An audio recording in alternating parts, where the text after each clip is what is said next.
Turning now to the big news today in politics. In addition to the president's surprise move to side with Democrats on a short-term deal to fund Harvey, clean up, fund the government, and raise the debt limit. But while meeting with congressional leaders from both parties, the president insisted he was, quote, had, quote, no second thoughts about his decision to end DACA, despite a tweet last night strongly suggesting that he did.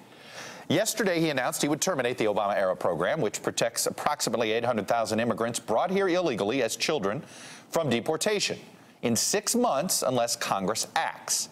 But last night he said that if Congress doesn't act, he would merely, quote, revisit this issue. Today he echoed that sentiment while speaking with reporters, saying if Congress doesn't act, then, quote, we're going to see what we're going to do.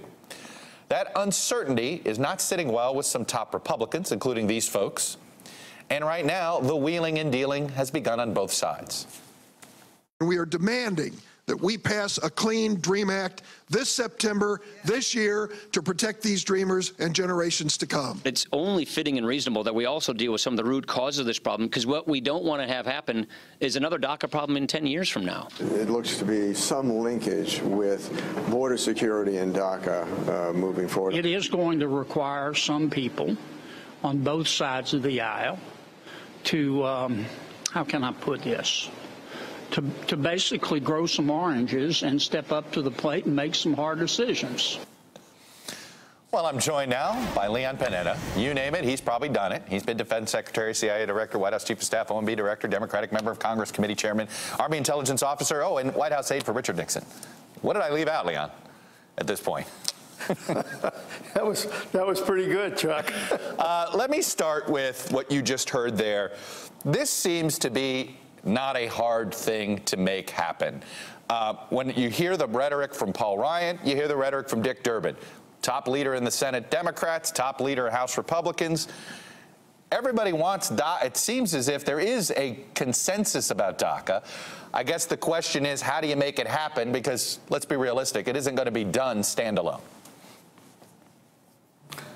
Well, you're right. And normally, it would require presidential leadership.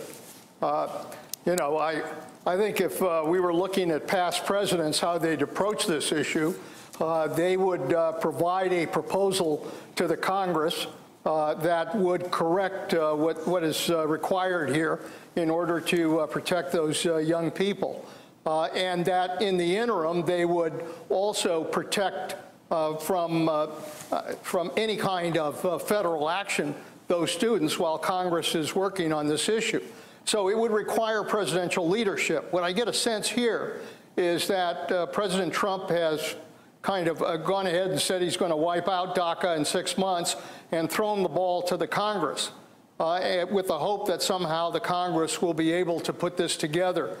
Without presidential leadership, you know, this is a pretty dysfunctional Congress generally. And I just think it's going to be very difficult to have both sides come together on a proposal that can fix this. But let me play devil's advocate here. Sometimes Congress doesn't act unless there's a deadline. Well, that's true, too. But I've always thought that the best way to get Congress to operate is to put the leaders in the same room, put Democrats and Republicans in the same room, and try to work out a resolution. Both sides agree that this has to be fixed.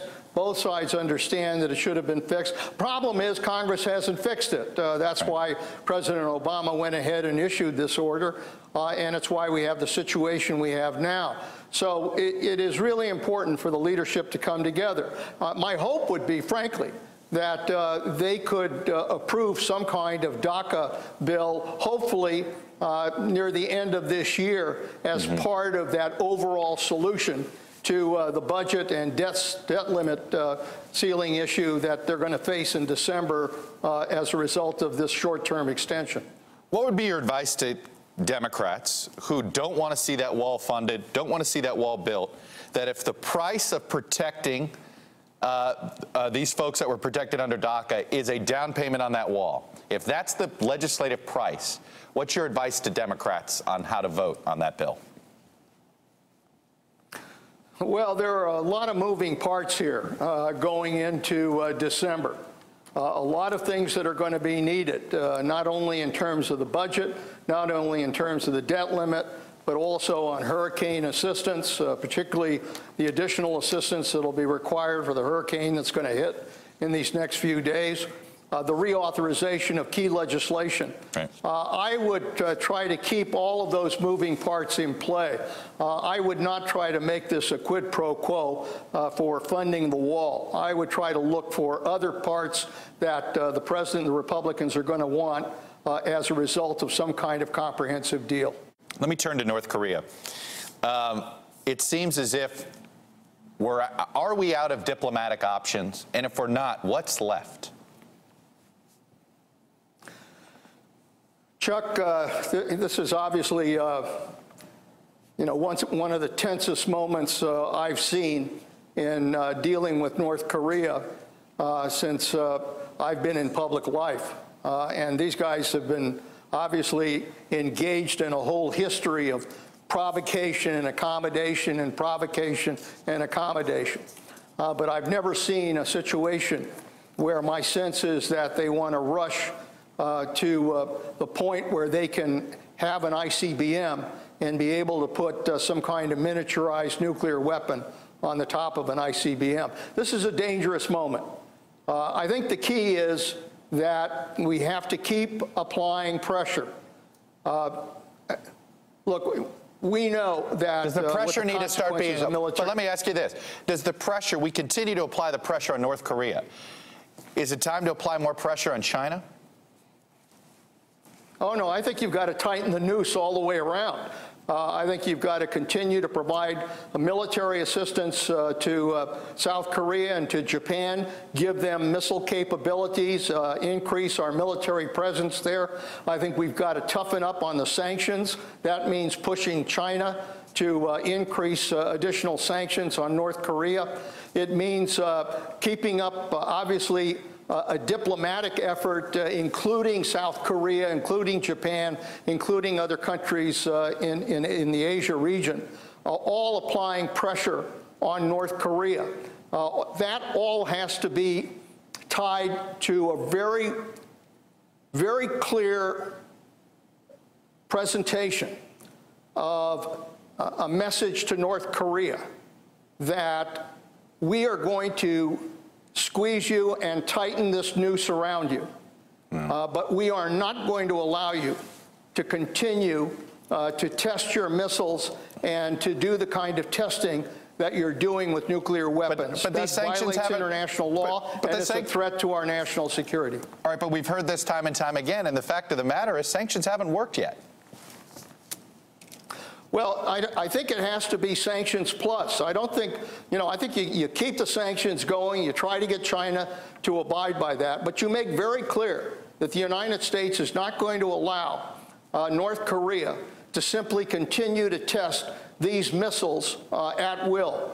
We will do everything necessary to stop that.